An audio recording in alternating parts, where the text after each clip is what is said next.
Parang yun nga, kaya pala lumabas itong embarrassed na energy kasi parang feeling niya hindi niya kayang ibigay yung mga hinihingi mo or yung mga hinihiling mo or yung mga in-expect mo pagdating sa relationship. And feeling niya ang daming niyang shortcomings, mga kapiksi. Kaya nalulungkot siya deep inside. And hindi ito, may mga times na hindi mo ito makausap, pero ito yung nagsasuffer ng depression.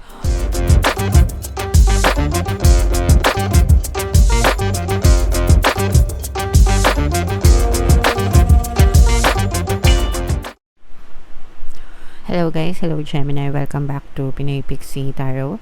Ang pamagat ng episode natin for tonight is feelings reading, anong nararamdaman niya sa'yo. So, titingnan natin kung anong nararamdaman sa inyo ng inyong partner o specific person.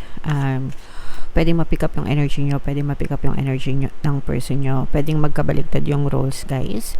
If in case hindi kayo naka-resonate dito, pwede nyo panoorin yung video dun sa zodiac sign ng person nyo, mga kapiksi. Baka nandun yung energy nyo. So, unahin natin to. Ito guys, tingnan natin yung mga emosyon na nakapaloob sa inyong relasyon. So, pwedeng nararamdaman nyo, nararamdaman nila. Pwedeng nararamdaman nila parehas. So, dito may nagsiselos, mga kapiksi. No?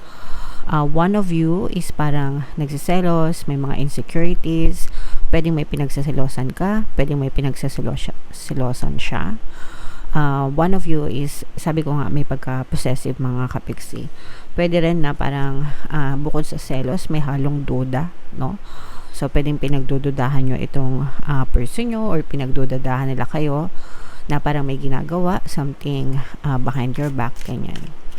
So, in short, there are fears, insecurities, no? Which is, I think, nagiging part siya ng relationship kapag walang masyadong trust or kapag nasira yung trust, okay? The other one is happy, the other person is happy. Or pwedeng masaya din naman kayo sa kanila. Both of you, pwedeng masaya naman kayo dun sa relationship, pero paminsan-minsan may mga insecurities na nagaganap sa relationship, guys. Okay? And another one, Gemini is embarrassed, nahihiya. So, it's either kayo ito or siya. Feeling ko yung nahihiya dito, guys, is yung nagdududa, no? Let's say, for example, pinagdududahan mo siya, pero wala ka namang makitang ebidensya or wala naman talaga. Tapos, nag-cause yun ng pag-aaway nyo. So, parang nahihiya ka sa kanya na ba't naging ganun yung reaction mo kung wala naman talaga, di ba? Or, pwedeng baliktad, okay? Pero, yeah. So, tingnan natin how this story will go, mga kapiksi. Comment down below if feeling nyo naka-resonate kayo dito sa mga messages na yan. By the way, guys, pagdating dito sa envious, no, sa jealousy, insecurities, if kayo yung nakaramdam nito dun sa person mo, you should listen to our self-love subliminal kasi nag-uugat yung mga insecurities kapag hindi maganda yung pakiramdam mo or tingin mo sa sarili mo. It's about self-concept, no? Hindi yun dahil sa wala kang tiwala sa person mo. Nag-uugat yun kasi wala kang tiwala sa sarili mo. Okay? Hindi ka nagtitiwala na kaya niyang magpakaseryoso sa'yo, kaya niyang magpaka-faithful sa'yo. Not because babaero siya or lalakero siya or what, but because maliit yung tingin mo sa sarili mo. Wala kang tiwala, okay, sa sarili mo, hindi sa kanya. So, you should listen to our self-love subliminal para mabawasan, guys, yung insecurities nyo, okay? Alright. So, comment down below, Gemini, if feeling nyo naka-resonate kayo dyan. And tingnan natin yung dito yung feelings ng person nyo naman. So, shuffle ko to, guys. Habang sinashuffle ko to, panoorin nyo muna yung video natin regarding sa ating paano mag-manifest ng abundance video course. Kapiksi, sawa ka na ba sa mga struggles at hirap sa buhay mo? Masipag ka ba at masikap sa buhay ngunit hindi ka pa rin umaasenso? Ilang beses ka na bang nag-attempt mag-negosyo at mag-invest pero palagi ka pa rin nalulugi? Sa pagkakataon na ito ay maaaring may subconscious beliefs ka na nagiging balakid sa iyong pag-unlad at pagyaman. Introducing, paano mag-manifest ng abundance video course. Dito ay matututunan mo ma-overcome ang mga balakid mo para tuluyan ka ng umunlad, umasenso, sumagana, maging matagumpay, successful at maswerte sa iyong kabuhayan, pera, trabaho, negosyo, salapi at kaperahan ng bonggang-bongga. Dali, mag-send na ng email sa pinoypixietaro@gmail.com at simulan na ang iyong pagyaman ngayon. Alright, so sa lahat ng gusto mag-avail ng course guys, meron tayong promo ngayong November. Pwede kayong, kapag nag-avail kayo ng course, bibigyan ko kayo ng 500 pesos na discount. Kaya mag-avail na kayo. And meron din tayong bagong course guys, paano mawala ang third party at magkaroon ng harmonious na relationship. Para mawala yung mga kabit ng mga jowa nyo guys. 20% discount naman yan until November 30. Kaya mag-avail na kayo guys.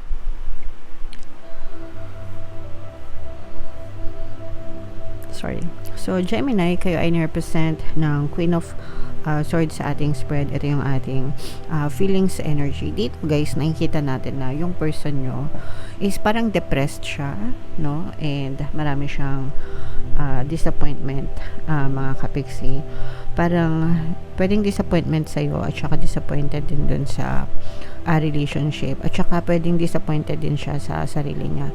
Feeling ko ito, guys, nararamdaman niya to kasi parang feeling ko siya yung may problema sa self-concept niya, no? Pwedeng kayo din, pero feeling ko mas may problema itong person mo sa self-concept niya kasi parang nagsiself-pito itong person mo. Feeling niya hindi siya good enough, feeling niya palagi may kulang sa kanya, feeling niya hindi mo nakikita yung worth niya, na mas lalong kaya mas lalo siyang nade-depress, mga kapiksi.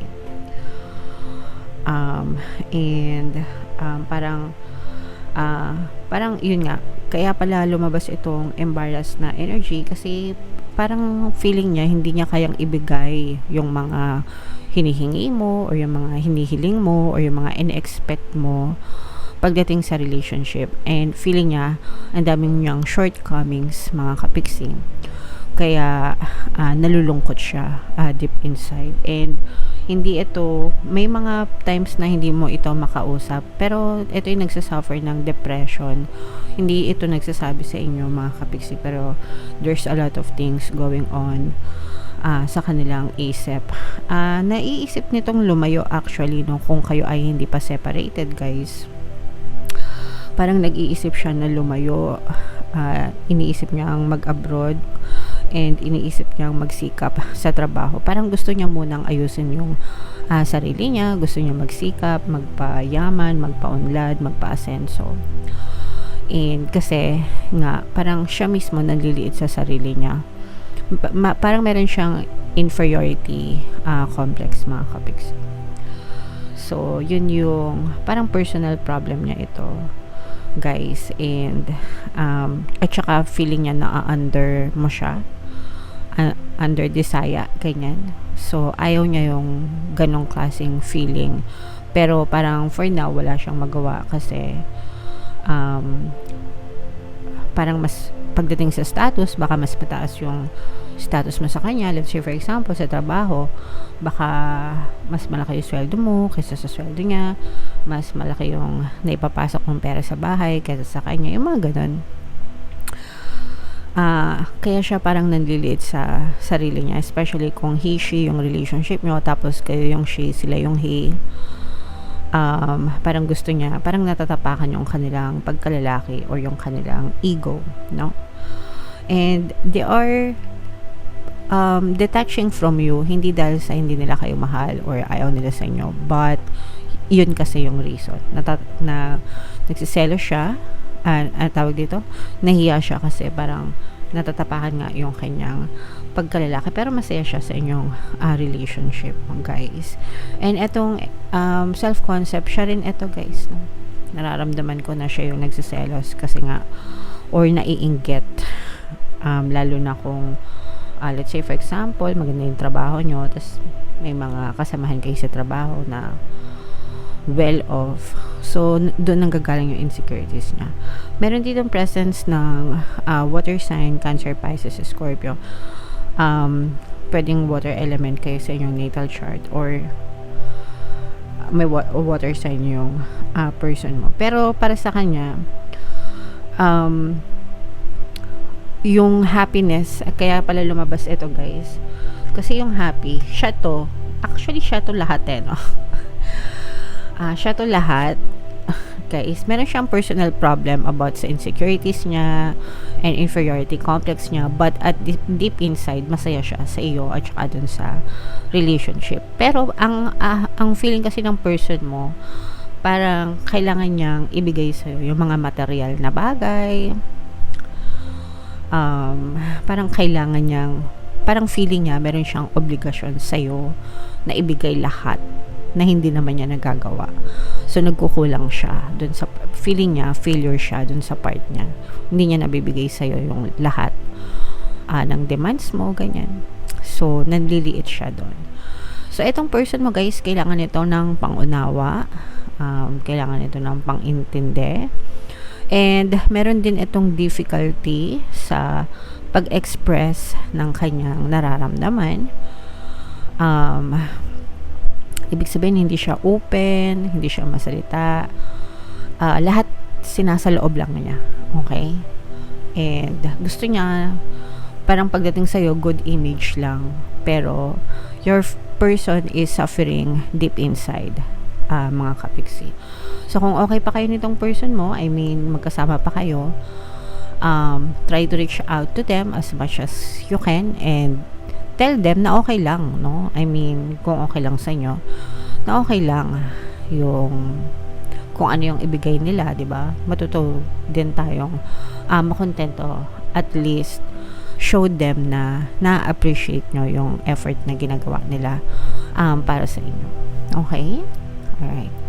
So, comment down below, Gemini, if feeling nyo naka-resonate kayo dito sa mga messages na to. Hindi naman to lahat mag-resonate, guys. But, if naka-resonate kayo, guys, comment down below. Ito yung ating 2025 kapalaran. Panoorin nyo na, mga kapiksiyan. Ito naman yung ating success stories ng paano mag-manifest ng abundance video course. Click here to subscribe, and ito yung ating mga relationship subliminals. Thank you for liking, sharing, and subscribing, and see you again next time.